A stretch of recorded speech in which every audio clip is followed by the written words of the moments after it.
Une enseignante a découvert que son élève autiste de 12 ans était son fils biologique. Lorsque la juge demanda à Manon Lefebvre si elle était prête à entendre les résultats du test ADN, elle hésita, pendant 3 éternelles secondes. Le garçon de 12 ans à côté d'elle agitait nerveusement les mains. Tous, dans la salle d'audience, savaient que ces résultats allaient bien au-delà d'une simple bataille pour la garde. Ils concernaient un mensonge qui durait depuis 12 ans. L'odeur de cire à bois imprégnait le tribunal. Les boiseries sombres des murs et les bancs grinçaient sous le poids de la tension. Manon sentait une sueur froide couler dans son dos, tachant le chemisier bleu simple qu'elle avait choisi pour paraître humble. Théo pianotait des doigts, un rythme qu'il adoptait toujours quand il était anxieux. Son avocate, maître Héloïse, respirait lourdement à ses côtés. Julien observait la scène dans un silence de mort, les poings serrés sur la table d'acajou poli. La voix de la juge trancha l'air comme une lame. Les résultats sont formels. Théo est bien le fils biologique de la requérante. Manon n'était pas là en tant qu'enseignante dévouée. Elle n'était pas là seulement pour défendre un élève à besoins spécifiques. Elle était là parce qu'elle avait découvert que l'homme qui partageait sa vie depuis 15 ans lui avait volé son propre enfant. Julien se leva brusquement, renversant sa chaise, car il savait que d'autres secrets étaient sur le point d'être révélés. Théo commença à se balancer d'avant en arrière, car il ressentait le chaos émotionnel ambiant, sans pouvoir en saisir toute la signification. Camille, la meilleure amie de Manon, porta les mains à son visage, car elle avait nourri des soupçons pendant des années, et voyait maintenant ses pires craintes se confirmer. Mais cette histoire n'a pas commencé là, en ce mardi matin glacial, au palais de justice. Elle a commencé 12 ans plus tôt, lorsque 2 bébés sont nés la même nuit à l'hôpital de la Salpêtrière, et que quelqu'un a décidé que le destin de 2 familles devait être modifié. La vérité avait des strates que Manon n'imaginait même pas encore. Pour comprendre comment Manon en est arrivée à ce moment impossible, vous devez connaître 3 histoires entrelacées. Celle d'il y a 12 ans, quand tout a commencé à la maternité, celle d'il y a 6 mois, quand les premiers soupçons ont surgi, et celle d'il y a 1 semaine, quand la vérité a finalement éclaté. Tout a commencé par un matin pluvieux de septembre. Si vous voulez savoir exactement ce qui se passe ensuite, abonnez-vous dès maintenant et activez la cloche. Des milliers de femmes font déjà partie de cette communauté. Ne restez pas en dehors. 6 mois avant ce jour au tribunal, Manon Lefebvre se réveillait chaque matin à 5h30. Son appartement modeste dans le quartier du Marais n'avait que 2 chambres, mais il était toujours impeccable. À 38 ans, elle portait les marques discrètes de la vie. Quelques rides au coin de ses yeux noisettes, des cheveux châtains relevés en un chignon pratique et une posture droite qui révélait sa détermination.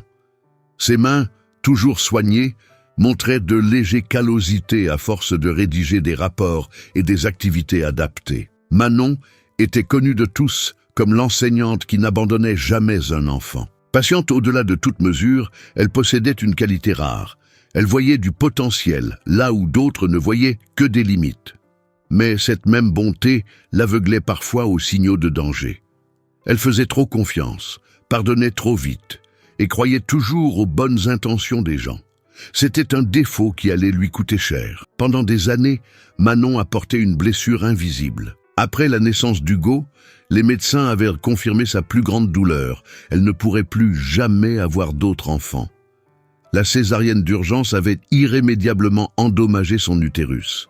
Elle avait bâti de hauts murs émotionnels autour de cette perte, n'en parlant jamais, même pas à Camille. Le rêve d'avoir une grande famille était mort sur cette table d'opération, 12 ans plus tôt. Son désir le plus profond, gardé au fond de son cœur, était de ressentir à nouveau cette connexion inexplicable entre une mère et son enfant. Dans le tiroir de sa commode, caché sous des foulards, elle gardait le premier petit chausson qu'elle avait acheté pour Hugo.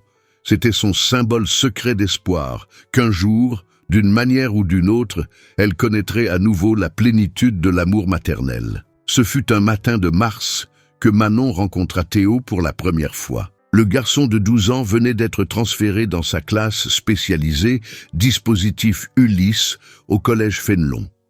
Quand il entra dans la salle, traînant les pieds et évitant tout contact visuel, quelque chose remua dans la poitrine de Manon. Théo avait des cheveux bruns ébouriffés, de grands yeux expressifs et une manière particulière de bouger les mains quand il était nerveux. Il s'assit au dernier rang et commença à organiser ses crayons par ordre de taille, répétant le mouvement plusieurs fois. « Théo !»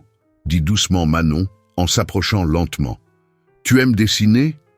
Il ne répondit pas, mais ses épaules se détendirent légèrement. Manon prit une feuille blanche et la posa devant lui. « Tu peux dessiner ce que tu veux. Il n'y a ni bien ni mal ici. » Pour la première fois, Théo la regarda directement, pendant 3 secondes. Mais ce furent 3 secondes qui changèrent tout. Manon ressentit quelque chose qu'elle n'avait pas éprouvé depuis des années. Une connexion instantanée et inexplicable. La semaine suivante, Manon développa une routine spéciale avec Théo. Elle arrivait 15 minutes plus tôt chaque matin pour préparer des activités adaptées spécifiquement pour lui. « Théo, dit-elle un jeudi, tu es très spécial. Je vais m'occuper de toi ici à l'école, d'accord ?» Théo ne répondit pas verbalement, mais hocha légèrement la tête. « Je te promets que je te protégerai toujours, » continua Manon, posant doucement la main sur son épaule. « Tu ne seras jamais seul, tant que je serai là. » Le collège Fénelon occupait un bâtiment de 3 étages au cœur du 5e arrondissement de Paris. Les salles avaient un parquet qui craquait doucement sous les pas des élèves. L'odeur caractéristique de la craie, mêlée aux produits d'entretien, imprégnait les couloirs. De grandes fenêtres laissaient entrer une lumière naturelle abondante, créant des reflets dorés sur les murs peints en bleu clair. La cour intérieure avait des jardins bien entretenus où les enfants jouaient pendant la récréation et le son constant des rires résonnait dans les couloirs. La hiérarchie sociale du collège était complexe et parfois cruelle. Des parents fortunés influençaient les décisions administratives par des dons généreux. Les enseignants rivalisaient pour la reconnaissance et les meilleurs postes. Les élèves étaient catalogués non seulement par leurs résultats, mais aussi par le statut socio-économique de leur famille. Manon, avec son modeste salaire d'enseignante spécialisée, était au bas de cette pyramide, mais cela ne l'avait jamais intimidée. Les règles non écrites de ce monde incluaient ne jamais remettre en question publiquement les décisions de la direction, maintenir toujours une apparence impeccable lors des événements scolaires et comprendre que certaines familles jouissaient de privilèges particuliers. Manon suivait ces règles par nécessité, mais luttait intérieurement contre un système qui privilégiait l'argent au bien-être des enfants. Elle s'intégrait dans ce monde comme la pièce décalée d'un puzzle. Les premiers signes que quelque chose n'allait pas commencèrent subtilement. Manon remarqua que Théo arrivait toujours en retard le lundi, et que son sac à dos avait souvent une fermeture éclair cassée ou des bretelles endommagées. Quand elle l'interrogeait à ce sujet, il s'agitait et commençait à secouer les mains compulsivement. « Tout va bien à la maison, Théo ?» demanda-t-elle un matin. Il se contenta de montrer un dessin qu'il avait fait, une maison aux fenêtres closes, sans aucune porte visible. En salle des professeurs, Manon commença à entendre d'étranges commentaires sur la famille de Théo. « Ce petit a de la chance d'avoir un beau-père aussi dévoué », commenta la professeure de français Véronique. « Julien Moreau est un homme admirable. Il a pris en charge un enfant qui n'est pas le sien. » Manon fronça les sourcils. « Beau-père ?» Elle avait toujours supposé que Julien était le père biologique de Théo. « Comment ça, beau-père ?» demanda-t-elle. Véronique parut surprise. « Vous ne saviez pas ? Théo a été adopté bébé.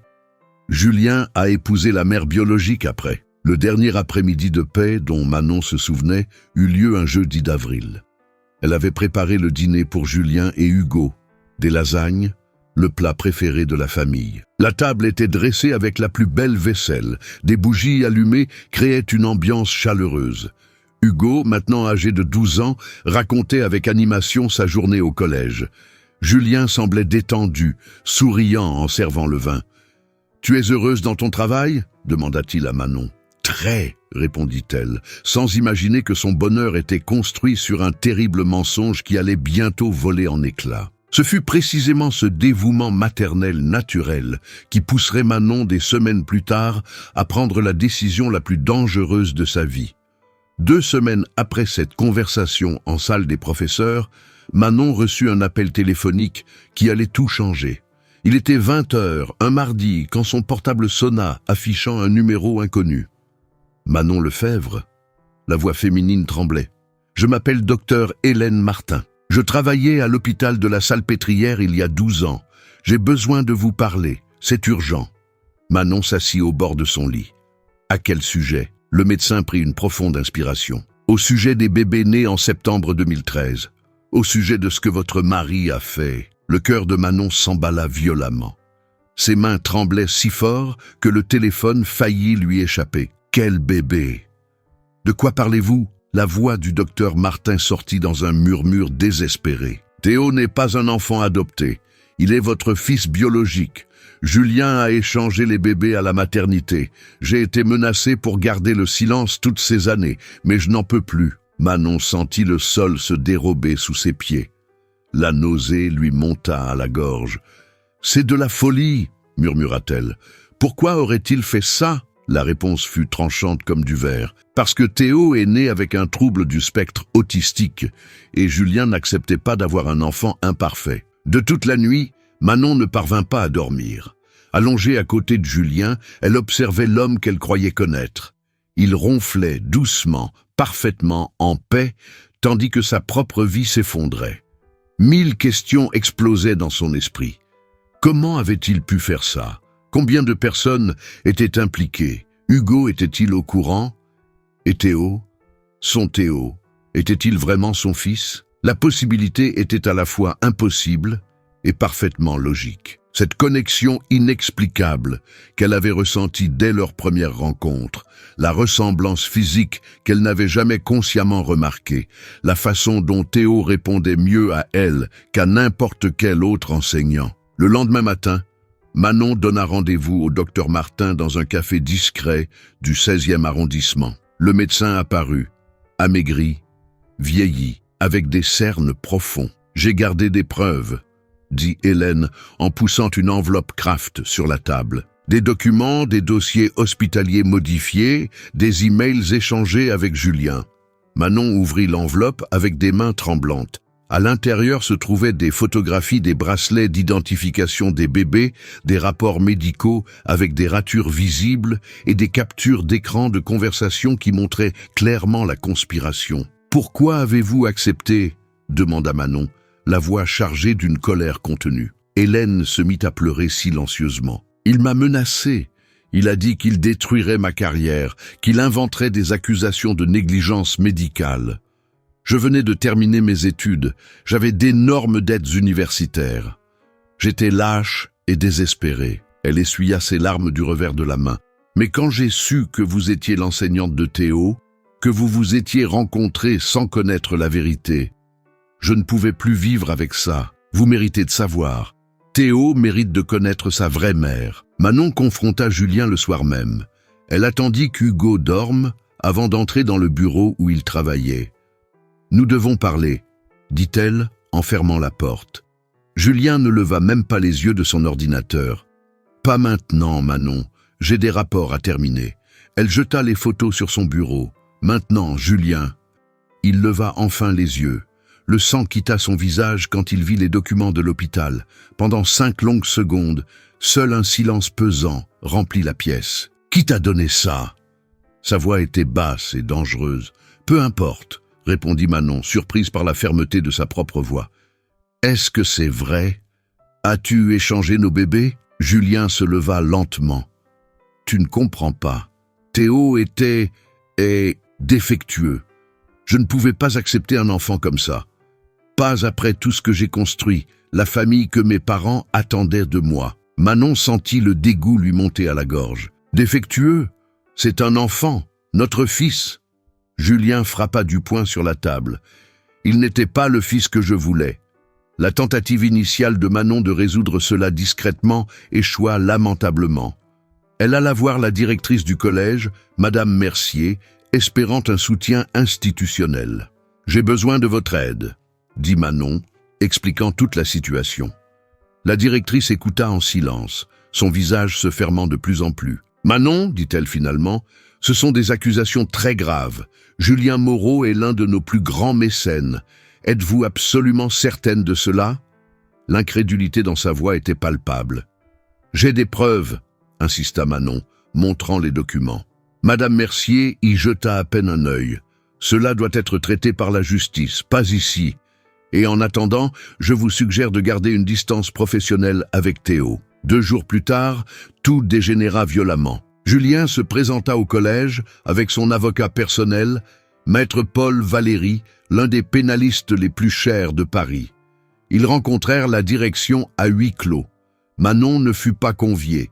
Quand on l'appela enfin, elle trouva Julien confortablement assis, souriant avec assurance. « Manon !» commença maître Valéry d'une voix veloutée. « Mon client est très préoccupé par votre état mental. Il pense que vous souffrez d'une dépression nerveuse, que vous créez des fantasmes sur des événements qui n'ont jamais eu lieu. » « Des fantasmes ?» Manon faillit hurler. « J'ai des documents, j'ai des témoins. » Julien prit enfin la parole, la voix calme et contrôlée. « Vous avez des papiers que n'importe qui aurait pu falsifier, et un médecin au chômage avec des antécédents de problèmes psychiatriques. Qui pensez-vous que les gens vont croire ?» C'est à cet instant que Manon réalisa l'étendue du pouvoir auquel elle était confrontée. Julien avait de l'argent, des relations et des années de réputation bien établies. Elle n'avait que la vérité, et cela semblait dangereusement insuffisant. La situation empira lorsque l'infirmière Valéry apparut. Manon avait découvert grâce aux documents que Valéry était également impliquée dans l'échange des bébés. Elle lui donna rendez-vous sur un parking désert. « Vous devez témoigner » implora Manon. « Vous devez confirmer ce que Julien a fait. » Valéry regarda nerveusement autour d'elle. « Je ne peux pas. Il me paie pour que je garde le silence. Et il a promis des conséquences si je parlais. » Manon lui agrippa le bras. « Un enfant souffre. Mon fils a grandi loin de moi. » Valéry se dégagea brusquement. « Et mon fils? Qui nourrira mon fils si je perds tout ?» C'est alors que Manon découvrit un détail crucial.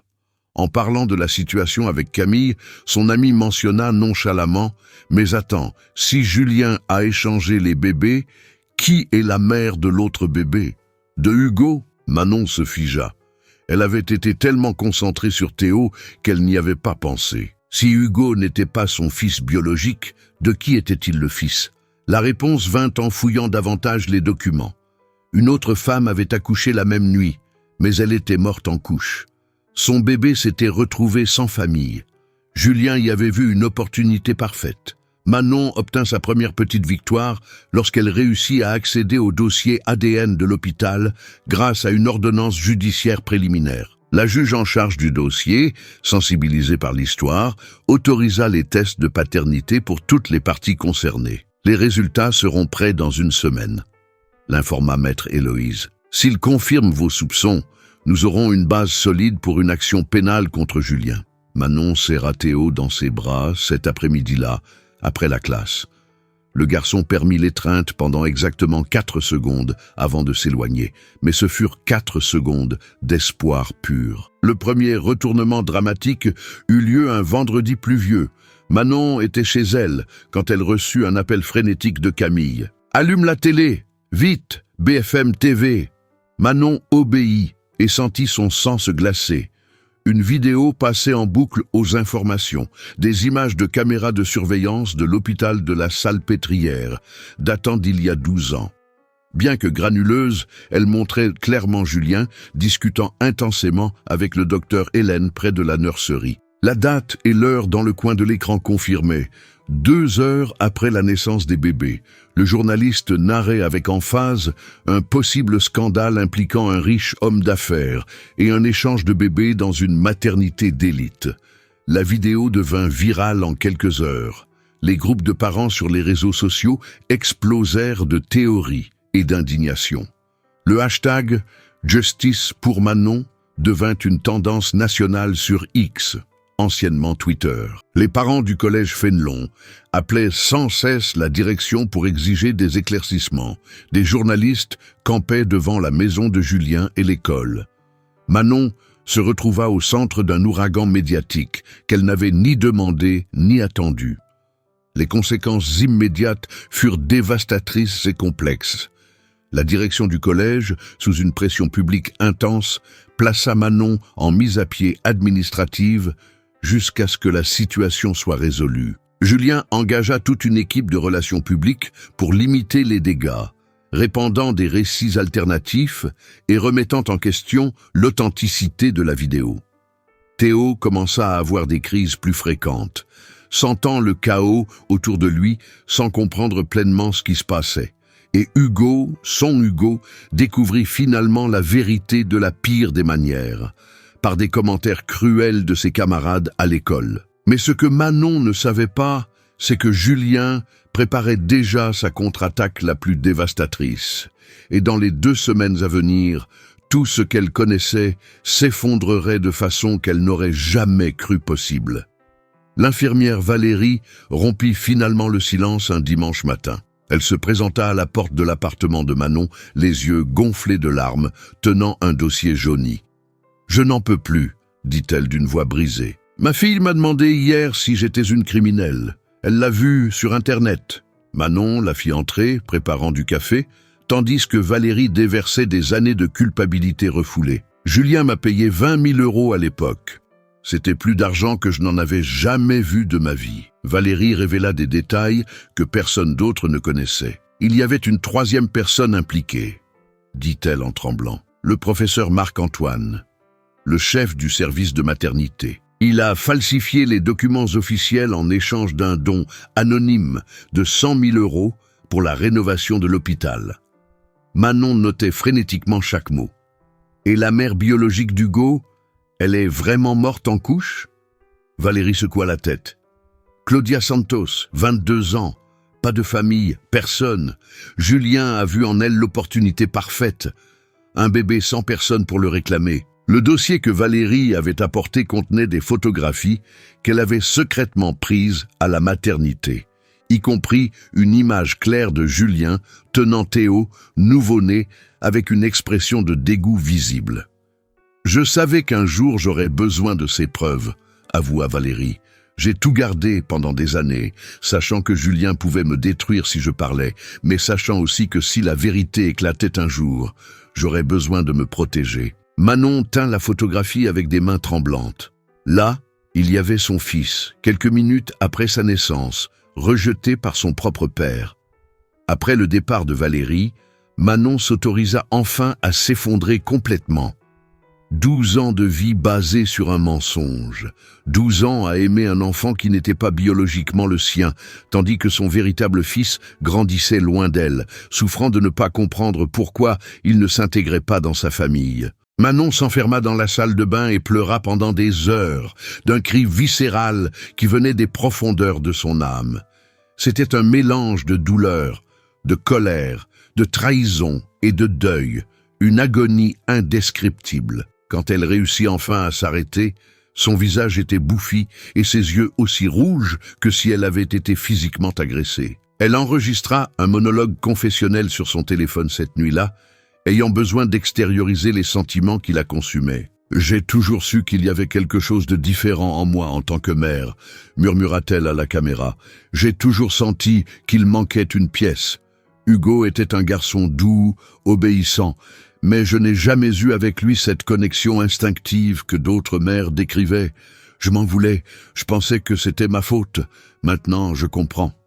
Mon cœur de mère a toujours su la vérité, même quand mon esprit l'ignorait. » Camille arriva 1 heure plus tard et trouva Manon toujours en train d'enregistrer, parlant dans le vide de ses années de culpabilité et de questionnements internes. Camille serra son amie dans ses bras et lui offrit une perspective dont Manon avait besoin. « Tu n'as pas perdu 12 ans, » dit-elle doucement. « Tu as sauvé Théo. Sans ton instinct maternel, ton dévouement naturel, il aurait pu souffrir bien davantage. Tu as été placé dans sa vie exactement quand il avait besoin de toi. » Manon regarda son ami à travers ses larmes. « Mais j'ai aussi échoué avec Hugo. Il a grandi en sentant que quelque chose n'allait pas, et maintenant il l'a découvert de la pire des manières. » Camille prit les mains de Manon.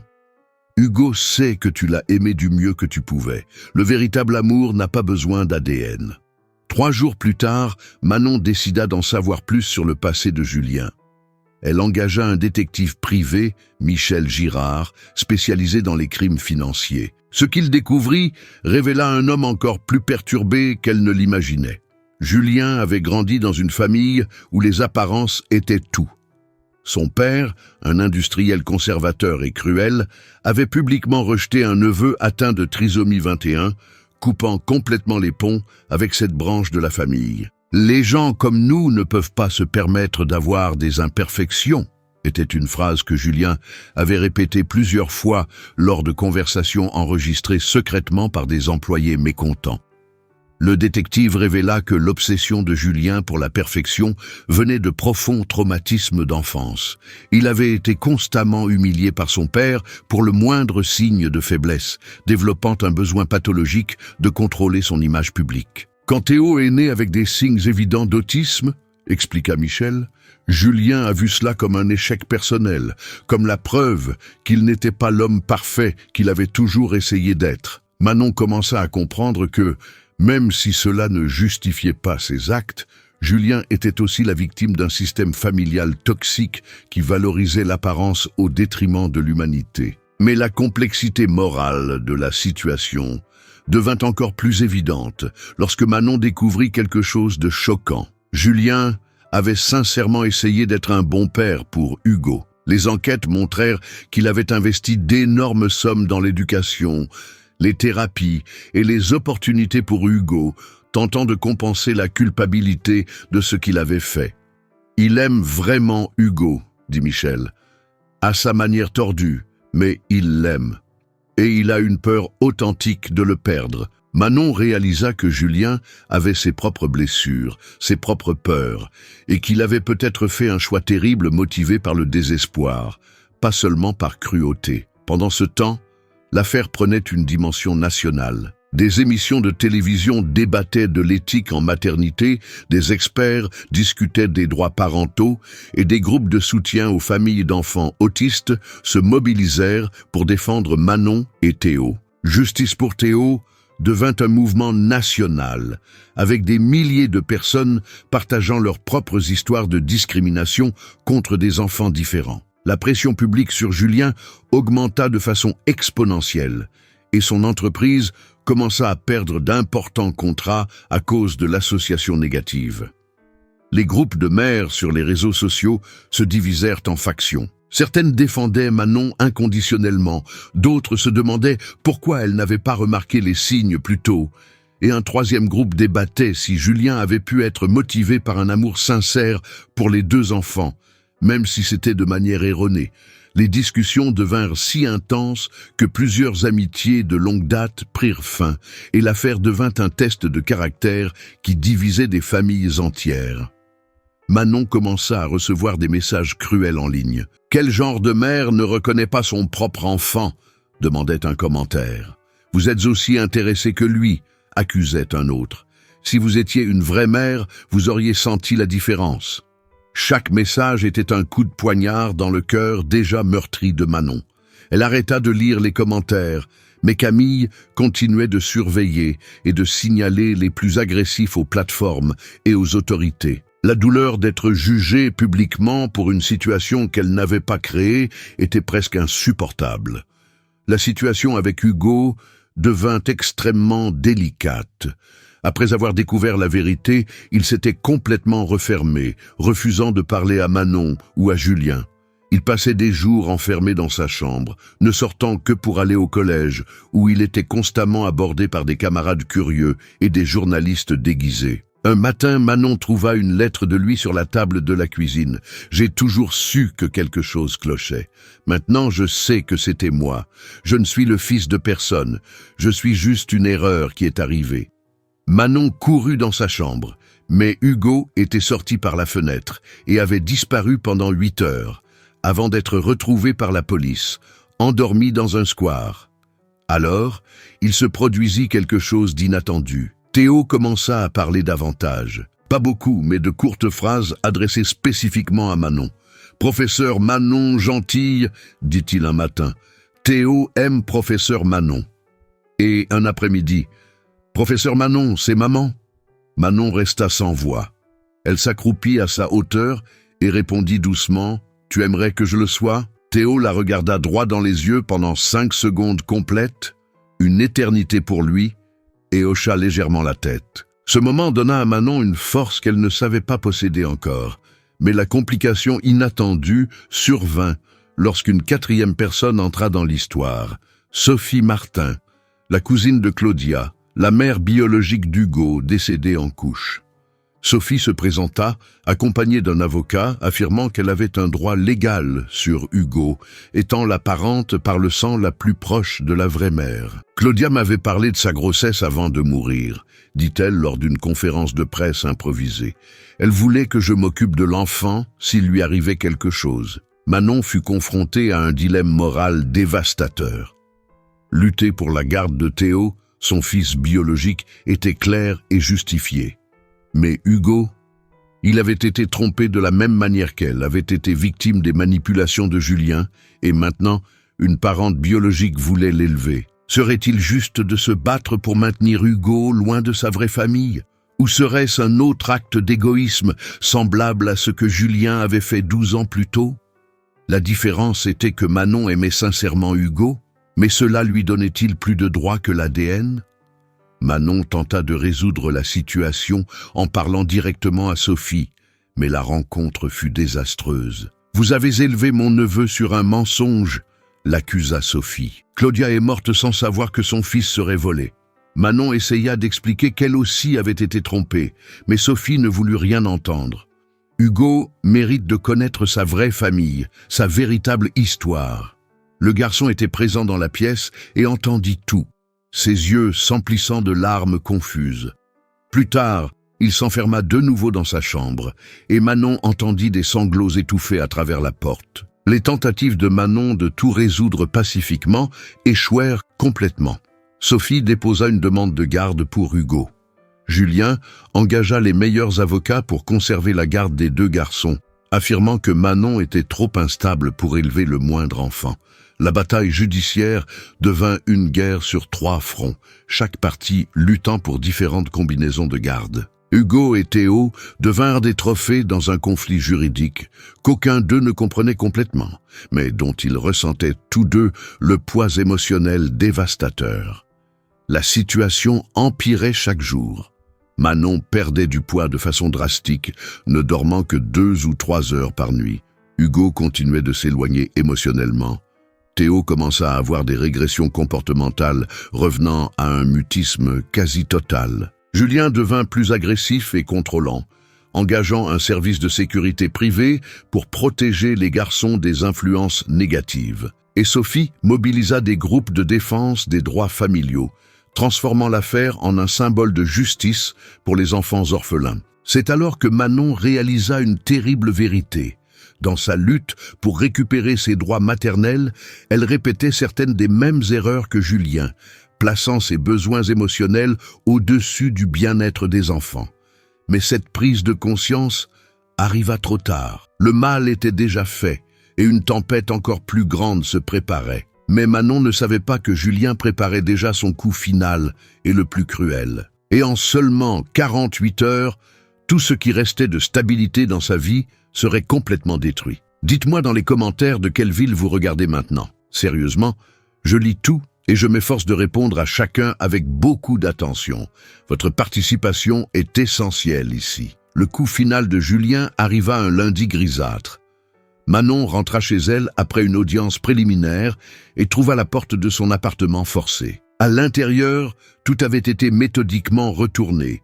Tiroirs ouverts, papiers éparpillés, meubles renversés.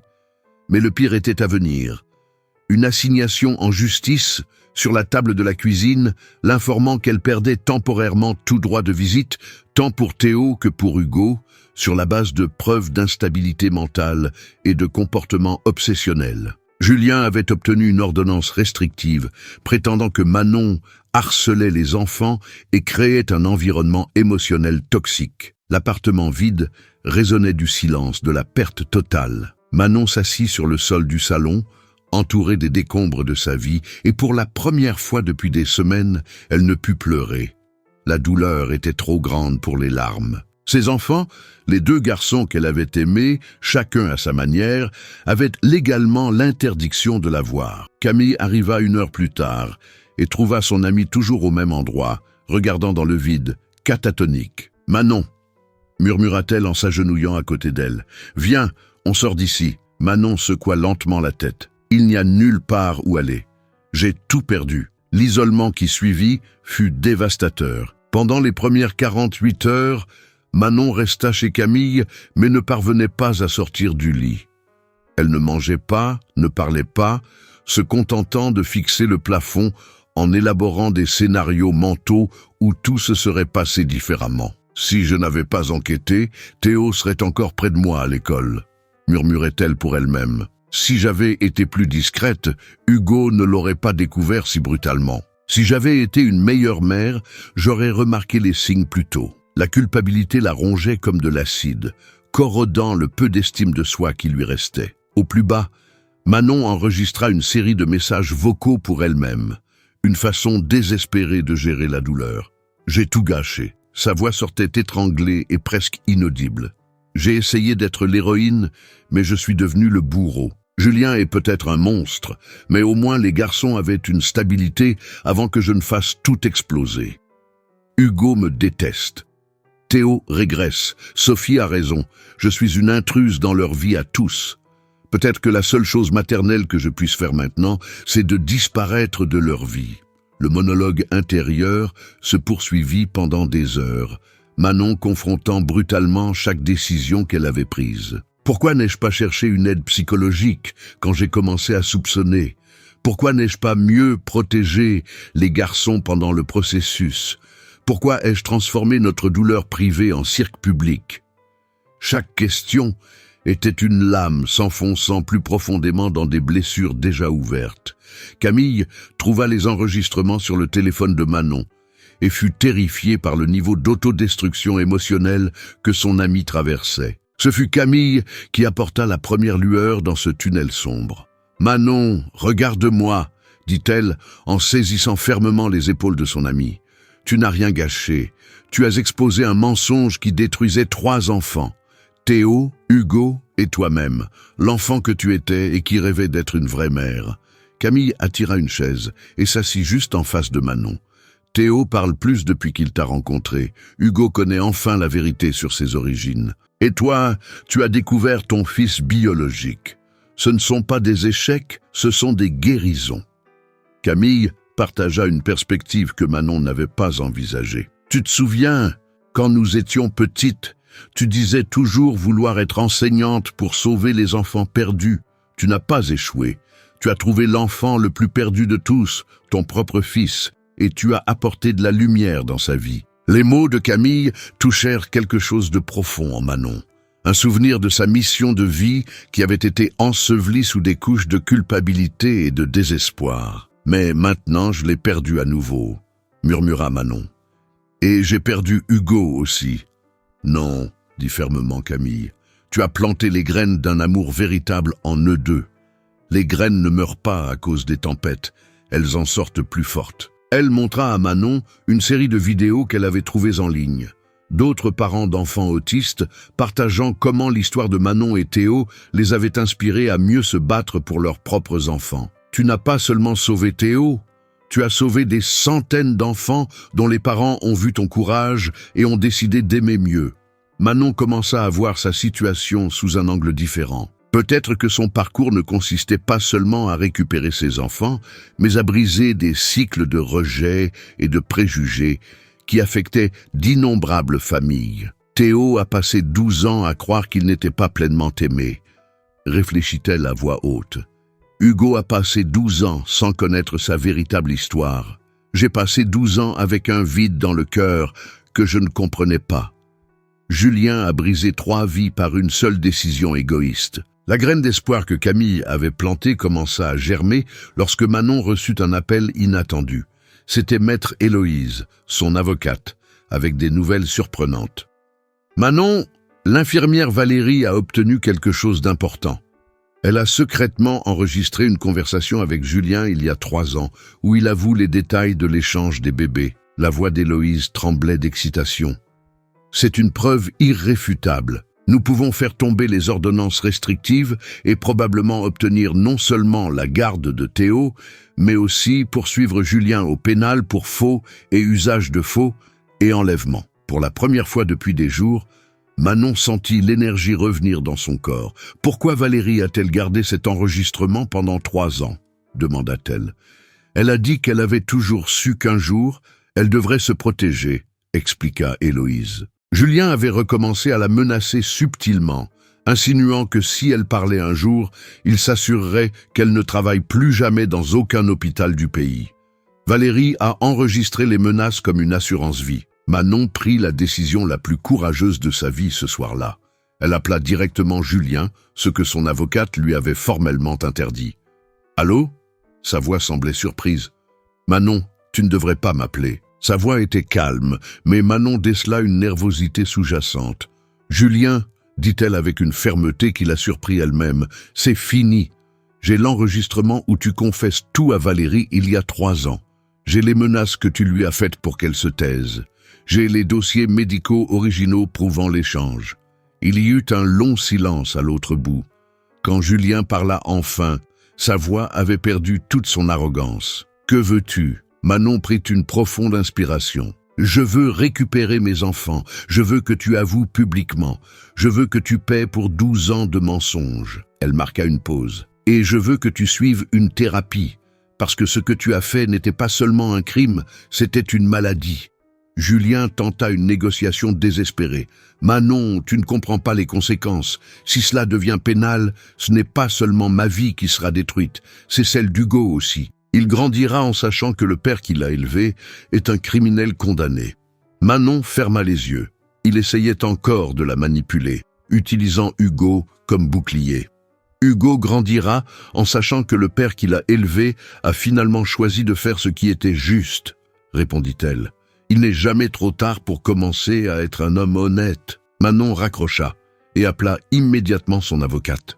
« Héloïse, je veux déposer toutes les plaintes possibles demain matin et je veux demander une audience d'urgence pour annuler les ordonnances restrictives. » Sa voix était ferme, décidée. « Je veux aussi que ce soit public, pas d'accord à l'amiable, pas de protection de la réputation de Julien, une justice complète. » Elle passa la nuit à élaborer un plan détaillé, non seulement pour récupérer ses enfants, mais pour s'assurer que d'autres familles ne vivent jamais ce qu'ils avaient vécu. Manon décida qu'elle poursuivrait non seulement Julien, mais aussi l'hôpital de la Salpêtrière pour négligence et complicité. Elle créerait une fondation pour soutenir les familles d'enfants à besoins spécifiques confrontés au rejet. Elle transformerait sa douleur en une mission plus grande. Le lendemain matin, Manon s'habilla avec soin. Un tailleur bleu marine simple mais élégant, les cheveux relevés en un chignon strict, un maquillage minimal mais impeccable. Quand elle se regarda dans le miroir, elle ne vit pas, pour la première fois depuis des semaines, une victime brisée, mais une guerrière prête à se battre pour la justice. « Théo, » dit-elle à son reflet, « maman arrive. » Et c'est alors que Manon fit ce que personne n'attendait. Elle organisa une conférence de presse pour l'après-midi même, invitant tous les médias qui avaient couvert l'affaire. La confrontation finale était sur le point de commencer. Et cette fois, elle ne se battait pas seulement pour ses enfants. Elle se battait pour tous les enfants qui méritaient un amour inconditionnel. La conférence de presse eut lieu dans l'auditorium du syndicat des enseignants à 15 heures. Plus de 50 journalistes s'entassaient dans un espace conçu pour 30 personnes, les caméras pointées vers la petite estrade où Manon était assise aux côtés de maître Héloïse et de l'infirmière Valérie. L'air était chargé d'électricité. Manon ajusta le micro, ses mains étonnamment stables. « Merci d'être venu », commença-t-elle, sa voix claire résonnant dans la salle. Aujourd'hui, je vais présenter des preuves définitives que Julien Moreau a orchestré criminellement l'échange de 2 bébés il y a 12 ans. Héloïse projeta des documents sur un grand écran derrière elle. Les dossiers hospitaliers originaux apparurent côte à côte, avec les versions falsifiées, les différences étant flagrantes, même pour des yeux non avertis. Ici, pointa Héloïse avec un laser, vous pouvez voir où les noms ont été changés, où les heures de naissance ont été modifiées, où les signatures ont été falsifiées. Les flashs des appareils photo crépitaient sans cesse. Des journalistes criaient des questions. Manon continua, implacable. Et maintenant, je vais diffuser un enregistrement d'il y a 3 ans où Julien Moreau avoue les détails de l'opération.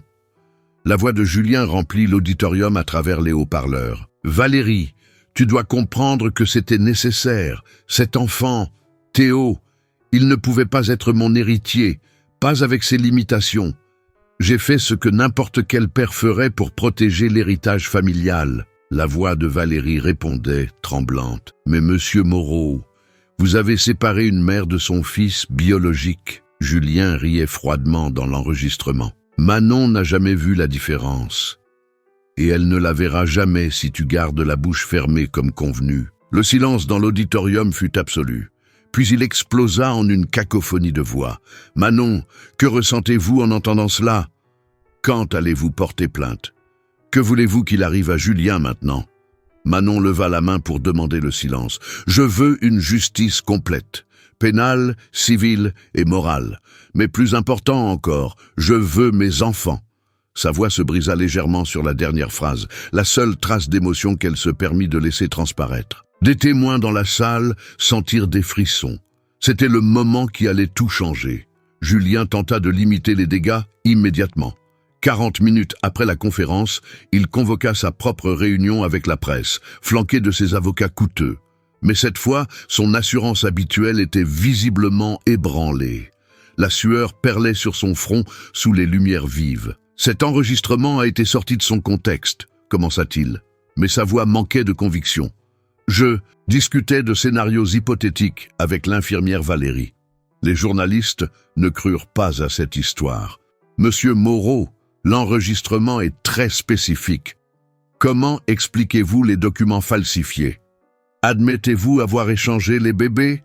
La première véritable résistance de Julien vint lorsqu'il menaça de poursuivre Manon pour diffamation. « Ma cliente a des preuves irréfutables », répondit immédiatement Héloïse par un communiqué officiel. « Toute tentative d'intimidation sera considérée comme une obstruction à la justice. » La tension monta lorsque Julien tenta d'utiliser son influence politique pour retarder les enquêtes officielles, appelant des contacts au gouvernement, offrant des dons stratégiques, mobilisant son réseau de pouvoir. Mais cette fois, la pression publique était trop forte. Aucun politicien ne voulait être associé à l'homme qui a échangé des bébés par préjugés. La tension atteignit son paroxysme lorsque Manon et Julien se retrouvèrent face à face pour la première fois depuis la conférence de presse. Ce fut lors d'une audience d'urgence, 3 jours plus tard, où la juge devait statuer sur l'annulation des ordonnances restrictives. Julien entra dans la salle avec son armée d'avocats, mais ses yeux évitèrent Manon à tout prix. Elle, en revanche, le fixa droit dans les yeux, sans détourner le regard une seule seconde. La juge frappa de son marteau. « Monsieur Moreau, Madame Lefebvre, approchez-vous. » Lorsqu'ils se tinrent côte à côte devant la juge, Julien regarda enfin Manon. Ce qu'elle vit dans ses yeux n'était pas seulement de la peur ou de la colère, mais quelque chose de plus complexe, de la honte. « Julien ?» dit Manon d'une voix basse mais ferme, juste assez fort pour qu'il l'entende. « Tu m'as volé 12 ans de ma vie, 12 ans à Théo, 12 ans de vérité à Hugo. » Julien ouvrit la bouche mais aucun son n'en sortit. « Pourquoi ?» continua-t-elle. « Pourquoi ne pouvais-tu pas simplement aimer ton fils tel qu'il est ?» Julien trouva enfin sa voix. « Parce que je suis un lâche » murmura-t-il, les mots sortant avec difficulté, comme si chaque syllabe lui causait une douleur physique. « Parce que j'ai été élevé en croyant que la perfection était tout, parce que j'avais peur. » Des larmes commencèrent à se former dans ses yeux, ce qui choqua tous ceux dans la salle qui connaissaient sa réputation d'homme froid. J'ai regardé Théo dans cette maternité et j'y ai vu toutes mes propres failles. J'ai vu que je n'étais pas l'homme fort que j'avais toujours prétendu être, et je n'ai pas pu le supporter. Tu as détruit des vies par peur, dit Manon, mais sa voix portait maintenant une nuance différente. Non pas de pure colère, mais quelque chose de plus proche de la tristesse pour l'humanité brisée de l'homme en face d'elle.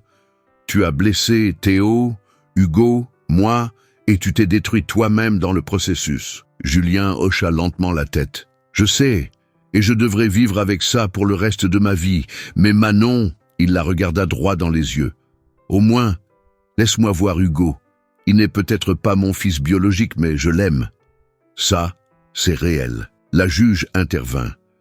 Monsieur Moreau, compte tenu des preuves présentées, je suis encline à vous retirer toute autorité parentale sur les deux garçons. Julien pâlit. Non, murmura-t-il. S'il vous plaît, ne faites pas ça. Mais la juge continua, implacable. Vos actions constituent des crimes graves, faux et usage de faux, enlèvement par subterfuge, obstruction à la justice. Une enquête pénale complète sera ouverte immédiatement. D'ici la conclusion, les deux enfants seront placés sous la garde temporaire de Madame Lefebvre, sous la supervision des services sociaux. La salle explosa en murmures. Julien tomba à genoux, là, devant tout le monde, les larmes coulant maintenant librement. « Je suis désolé », répétait-il, « je suis tellement désolé. » Manon le regarda, l'homme qui avait détruit sa vie, qui lui avait volé son fils, qui avait menti pendant 12 ans, et ne ressentit ni satisfaction ni vengeance, mais seulement un vide las. Justice était rendue, mais cela n'apportait pas la joie qu'elle avait imaginée. Les conséquences immédiates furent rapides et définitives. L'entreprise de Julien perdit des contrats millionnaires en 48 heures. Les actionnaires engagèrent des poursuites pour atteinte à la réputation de l'entreprise. L'hôpital de la Salpêtrière fit face à des enquêtes nationales sur ses pratiques éthiques. Le docteur Hélène et l'infirmière Valérie virent leur licence médicale suspendue en attendant leur procès, mais avec une recommandation de clémence compte tenu de leurs aveux volontaires. Le professeur Marc-Antoine, l'ancien chef de la maternité, fut arrêté alors qu'il tentait de fuir le pays. Hugo et Théo furent enfin autorisés à voir Manon un jeudi après-midi. La rencontre eut lieu dans une salle neutre des services sociaux en présence de psychologues. Hugo entra le premier, les yeux rouges d'avoir récemment pleuré. « Maman » dit-il avec hésitation. Manon ouvrit les bras et il courut vers elle, la serrant avec une force désespérée. « Je suis tellement désolé pour tout » sanglota-t-il. « Non, mon amour » murmura Manon en lui caressant les cheveux. « Tu n'as rien à te reprocher. Rien de tout cela n'était de ta faute. » Théo entra lentement, ses mains s'agitant selon son schéma familier d'anxiété. Manon s'agenouilla à sa hauteur. « Salut, Théo !» Il ne la regarda pas directement, mais dit à voix basse. « Professeur Manon, c'est vrai, maman ?» Manon sentit les larmes couler sur ses joues. « Oui, mon amour, maman a toujours été ta maman, depuis le premier jour de ta naissance. » Théo intégra cela pendant de longues secondes. Puis, pour la première fois de sa vie, il s'approcha volontairement et serra quelqu'un dans ses bras. L'étreinte fut raide, maladroite, mais réelle. Et Manon sentit les morceaux brisés de son cœur commencer à se rassembler. Camille assista à toute la scène à travers la vitre sans teint et pleura de joie. Maître Héloïse sourit pour la première fois depuis des semaines. Même les psychologues présents durent discrètement essuyer leurs larmes. C'était une catharsis complète, le moment que tous avaient attendu, pour lequel ils avaient souffert et lutté. Justice avait été rendue. La vérité avait triomphé, et l'amour véritable avait enfin trouvé son chemin. Mais l'histoire ne se termine pas par une victoire au tribunal, car 3 mois plus tard, les conséquences à long terme devaient encore être affrontées, et de nouvelles décisions difficiles attendaient Manon. 3 mois après le jugement, la vie de Manon s'était transformée de manière qu'elle n'aurait jamais cru possible. Elle avait déménagé dans une maison plus grande dans le 15e arrondissement, avec 3 chambres et un petit jardin accueillant où Théo plantait des fleurs chaque matin. Le garçon avait encore ses défis de communication, mais il formait maintenant des phrases complètes quand il se sentait en sécurité. « Maman, regarde !» disait-il fièrement, montrant chaque nouvelle fleur qui s'épanouissait. Manon passait des heures là avec lui, simplement assise sur l'herbe, observant son fils découvrir le monde à son propre rythme. Hugo avait fait la paix avec son identité complexe. Il continuait d'appeler Manon « maman », mais il voyait maintenant Sophie toutes les 2 semaines, découvrant l'histoire de Claudia, sa mère biologique. « C'est étrange », confia-t-il un soir à Manon, « mais je pense que je peux avoir 2 histoires, l'histoire d'où je viens et l'histoire de qui m'a élevé. » Manon le serra fort dans ses bras, fière de la maturité dont il faisait preuve. Sophie, de son côté, avait retiré sa demande de garde après avoir réalisé à quel point Hugo aimait Manon.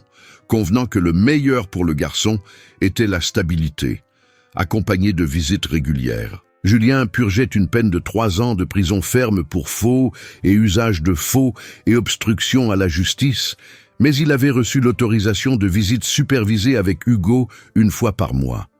Les premières visites furent tendues et silencieuses, mais peu à peu, le père et le fils commencèrent à reconstruire une relation basée sur l'honnêteté pour la première fois. Julien entama une thérapie intensive en prison et écrivit de longues lettres à Manon pour lui demander pardon, des lettres qu'elle lisait mais auxquelles elle répondait rarement.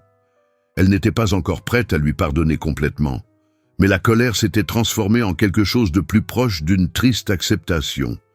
Camille resta le roc inébranlable dans la vie de Manon, l'aidant avec les enfants, organisant la nouvelle maison et étant la tante dont Hugo et Théo avaient besoin. L'infirmière Valérie obtint une peine avec sursis en échange de son témoignage crucial et de travaux d'intérêt général, enseignant l'éthique médicale dans des universités. Le docteur Hélène perdit sa licence de façon permanente, mais trouva un sens à sa vie en travaillant pour des ONG, luttant pour les droits des enfants à besoins spécifiques. Maître Héloïse continua d'être l'avocate de Manon, se concentrant désormais sur la création d'un précédent juridique pour empêcher que des cas similaires ne se reproduisent. Un samedi matin, Manon se réveilla et prépara le petit déjeuner pour ses 2 fils. Hugo aidait à faire des crêpes pendant que Théo organisait les couverts par taille sur la table, sa manière particulière de contribuer. La cuisine sentait la cannelle et la vanille. Une lumière dorée entrait par les fenêtres. C'était une scène d'une normalité absolue qui 3 mois plus tôt semblait impossible. « Maman » demanda Hugo en retournant une crêpe. « Tu es heureuse maintenant ?» Manon s'arrêta, réfléchissant soigneusement à la question. « J'apprends à l'être », répondit-elle honnêtement. « Le vrai bonheur n'est pas l'absence de douleur, c'est la paix malgré elle. » Théo mangea sa crêpe en silence, mais au milieu du repas, il fit quelque chose d'extraordinaire. Il regarda Manon droit dans les yeux et dit « Maman, je t'aime ». C'étaient des mots que les thérapeutes avaient dit qu'ils ne pourraient peut-être jamais exprimer verbalement. Manon se figea, les larmes lui montant instantanément aux yeux. « Je t'aime aussi, mon fils. Je t'ai toujours aimé depuis la première seconde de ton existence. » Hugo sourit, essuyant discrètement ses propres larmes. C'était un moment qui symbolisait non seulement leur parcours, mais la transformation complète qu'ils avaient tous vécue. La scène contrastait parfaitement avec ce jour terrible au tribunal, 3 mois plus tôt. Là-bas, Manon était entourée d'avocats, de juges et de tensions, luttant pour le droit d'être mère. Maintenant, elle était simplement mère. Il n'y avait pas de perfection, pas de garantie, mais il y avait un amour réel et une vérité enfin exposée. « Vous savez ce que j'ai appris ?» dit Manon au garçon alors qu'ils débarrassaient la table ensemble. La famille, ce n'est pas une question de sang ou de papiers légaux, c'est une question de choix. Chaque jour, choisir d'aimer, choisir d'être présent, choisir de se battre pour ce qui est juste. Manon avait fondé la Fondation Théo Lefebvre, une organisation dédiée à soutenir les familles d'enfants autistes et ayant d'autres besoins spécifiques. Le premier siège social était le salon de sa propre maison, mais elle avait déjà levé suffisamment de fonds pour un local dédié. « J'ai transformé ma douleur en mission », expliqua-t-elle lors d'une récente interview. Chaque famille que nous aidons honore non seulement Théo, mais tous les enfants qui ont été rejetés parce qu'ils ne correspondaient pas à des moules de perfection impossibles. L'Institut offrait des thérapies subventionnées, des groupes de soutien pour les parents et une aide juridique aux familles confrontées à la discrimination. La transformation intérieure de Manon était encore plus profonde que l'extérieur. Elle avait appris que le courage n'était pas l'absence de peur, mais le fait d'agir malgré elle, que la vraie maternité transcendait la génétique et incluait des choix quotidiens d'amour inconditionnel, que le pardon ne signifiait pas oublier, mais se libérer du poids de l'amertume. « J'aurais pu laisser la colère me consumer », confia-t-elle lors d'une conférence pour un groupe de femmes. « J'aurais pu passer le reste de ma vie en victime, mais j'ai choisi d'être une survivante, et ensuite j'ai choisi d'être une guerrière. Et vous, Avez-vous déjà dû vous battre pour quelque chose que tout le monde disait impossible? Avez-vous dû reconstruire entièrement votre vie lorsqu'elle s'est effondrée? Beaucoup d'entre nous connaissent la douleur de découvrir que des vérités auxquelles nous croyions étaient des mensonges. Nous connaissons le poids des choix difficiles entre la justice et la paix. L'histoire de Manon nous rappelle qu'il n'est jamais trop tard pour chercher la vérité, que l'amour véritable trouve toujours son chemin, et que notre plus grande force vient de notre vulnérabilité transformée en mission. Partagez votre expérience dans les commentaires. Avez-vous déjà été confronté à une situation où vous deviez choisir entre le confort du mensonge et la douleur de la vérité? Comment avez-vous reconstruit votre vie après? Vos mots sont peut-être exactement ce qu'une autre femme a besoin d'entendre aujourd'hui. Vous n'êtes pas seul dans ce parcours. Abonnez-vous à la chaîne. Laissez un like si cette histoire a touché votre cœur. La semaine prochaine, nous vous présenterons l'histoire d'une grand-mère qui a découvert un secret de famille gardé pendant 40 ans. Rappelez-vous, le courage, ce n'est pas de ne pas avoir peur. C'est de faire ce qui est juste, même quand vos mains tremblent. À bientôt, et puissiez-vous trouver votre propre force dans les histoires que nous partageons ici.